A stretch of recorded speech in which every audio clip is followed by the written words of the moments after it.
Energy prices around the world have been skyrocketing ever since the start of the war in Iran, but at least one country is weathering the storm better than others. China is leading the global surge of renewables with an estimated 60% of all solar and wind projects. The world is betting on nuclear power. China has already won by playing a different game. And by 2025, that different game had quietly rewritten the global electricity system. To tap into the infinite renewable energy and to power our planet with extremely low cost. In 2025, for the first time in history, the world generated more electricity from wind, solar, and hydropower than from coal. It's the kind of milestone that should have been a headline everywhere. It barely was. And the reason it barely was is the same reason it happened at all. One country did most of the work quietly at a scale nobody else came close to matching. One country has crossed 1,000 gigawatts of solar power. China has officially become the first country in the world to cross 1,000 gigawatt of installed solar capacity in 2025. China now produces more solar electricity than the next 9 largest producers combined. In 2025, Chinese solar plants generated 1,175 terawatt-hours of electricity. The United States, in second place, generated 389. India came third with 196. Japan, Germany, Brazil, Spain, Australia, Italy, and South Korea rounded out the top 10. And every single one of them, combined, still didn't equal what China produced alone. Wind tells almost the same story. 1,135 terawatt-hours from China, more than double the second-place United States at 464. Over half of all new solar and wind capacity installed anywhere in the world in 2025 went up in China, not built by China elsewhere, installed inside China's own borders. And that's before counting what Chinese companies are building everywhere else. To understand how this happened, you have to understand what happened to the price of a solar panel. In 2006, solar modules cost per watt roughly 20 times what they cost today. A decade ago, they still cost 3 times as much. That collapse in price is not a subsidy story. It's a manufacturing scale story. Chinese firms built production capacity so large that, according to European energy economists, the global market can barely absorb what they're capable of producing. When manufacturing at that scale drives the price of a technology down by a factor of 20, the rest of the world doesn't get to choose whether to compete on price. The choice has already been made for them. That price collapse is now reshaping electricity systems in countries that never had the industrial base to build this technology themselves. In Pakistan, solar power has grown without major government subsidy programs, because Chinese-made panels have simply become cheap enough that installing solar plus battery storage is now the economically rational choice for businesses trying to cut costs and improve reliability. In India, installed solar capacity has multiplied roughly 40-fold in a decade, anchored by projects like the Gujarat Hybrid Renewable Energy Park, a single site, roughly the size of Hamburg, combining solar and wind capacity of 30 gigawatts, designed to eventually power 16 million households. Chinese solar exports to Africa rose nearly 50% from 2024 to 2025 alone, according to the energy research group Ember. Entire national grids across Africa are adding solar capacity for the first time, using panels shipped from Chinese factories. This is where the argument for nuclear power usually enters. The idea that if the world wants to cut carbon emissions without depending on China, nuclear energy is the answer. It's worth taking that argument seriously because serious people make it. And the answer, according to the people who study energy economics for a living, is more complicated than the pitch suggests. Jan Rosenow, a professor of energy and climate policy at Oxford University who advises the World Bank, the World Economic Forum, and the European Commission, doesn't dismiss nuclear power out of principle. His objection is arithmetic. New nuclear power plants, he argues, are simply very expensive to build, and increasingly, very slow. He points to 2 of the highest-profile nuclear construction projects underway in the West as evidence: Flamanville in France and Hinkley Point C in the United Kingdom. Both projects have run dramatically over budget. Both have taken far longer to build than originally planned. Hinkley Point C alone has seen its projected cost rise into the tens of billions of pounds, with completion dates pushed back repeatedly since construction began. Small modular reactors, the next-generation nuclear technology often pitched as the solution to nuclear's cost and speed problem, don't change that calculation yet, according to Rosenow.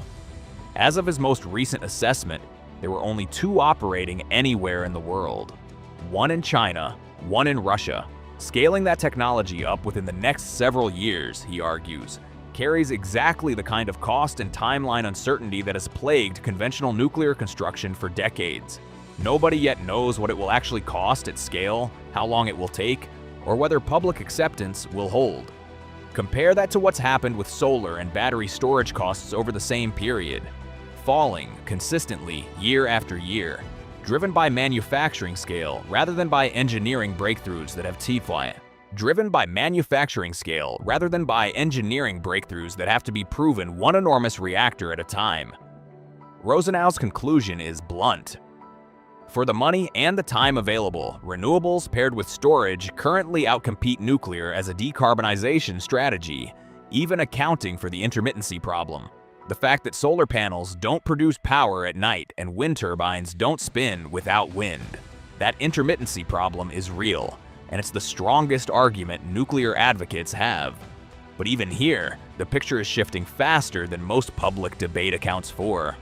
In California, battery storage now covers roughly a quarter of peak electricity demand during the crucial evening hours, up from just 1% 4.5 years ago.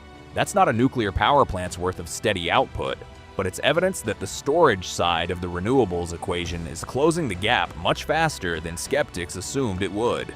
So this is a really exciting time to think about all of the clean energy that's coming from the sun and the wind, and to be able to store that electricity and use it when the sun stops shining, and to be able to meet the demands of the state. None of this means China's dominance in clean energy technology is free of cost or risk for the countries buying it.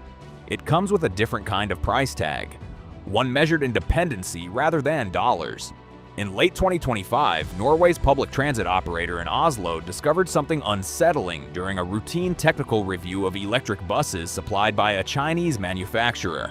The manufacturer retained the ability to disable the vehicles remotely through software updates if it chose to. Germany's own military research institute has separately warned against the use of Chinese-manufactured wind turbines in German coastal waters, citing the risk that offshore sensors built into the turbines could be used to track the movement of naval vessels, submarines, or aircraft. That warning was serious enough that a proposed partnership between a Chinese wind turbine manufacturer and a wind farm project off the German island of Borkum was scrapped entirely. The European Union has responded with its own quiet form of protectionism. It no longer subsidizes solar installations that use Chinese-made inverters, the component that converts a solar panel's output into usable grid electricity, and one that transmits operating data back to its manufacturer. Import tariffs on Chinese electric vehicles are already in place. Investigations into Chinese state subsidies for wind turbine and solar panel manufacturers are ongoing. And yet the dependency keeps deepening because the alternative keeps failing to materialize fast enough. Hungary offers perhaps the clearest example of how this plays out on the ground. Under the previous government, Budapest deliberately courted Chinese investment, and the result is now visible across the country. A Chinese state-owned company built and financed Hungary's largest solar park. A Chinese electric bus manufacturer supplies the vehicles now running through provincial cities. The Chinese battery giant CATL is building a factory in the eastern city of Debrecen, larger than its counterpart already operating in the German state of Thuringia. BYD, China's largest electric vehicle maker, is establishing its European headquarters in Budapest.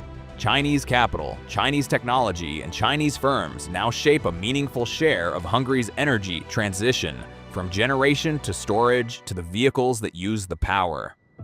That dependency has a geopolitical backdrop most people miss. The war triggered by Iran's closure of the Strait of Hormuz drove oil and gas prices sharply higher across Asia and Europe in 2026. And, according to the head of the International Energy Agency, That shock is itself accelerating the shift toward renewable energy, not primarily because of climate concerns, but because a domestic power source, however it's manufactured, doesn't depend on a shipping lane that a single country can close. China, which supplies the technology making that shift possible, becomes one of the structural beneficiaries of a war fought entirely elsewhere. So the choice-facing countries that want to cut their dependence on fossil fuels isn't really a choice between nuclear and renewables in the abstract. It's a choice between two different kinds of exposure. Fossil fuel dependency means exposure to oil-producing states and the shipping routes that connect to them. Nuclear dependency, at current cost and construction timelines, means years of expensive, uncertain builds with no guarantee of hitting budget or schedule. Renewable dependency, at least for now, means relying on a supply chain that runs almost entirely through one country. A country whose hardware, in at least 2 documented cases, has already demonstrated the capacity to be switched off from thousands of miles away. Every option comes with a choke point. The only question left is which one a country is willing to live with.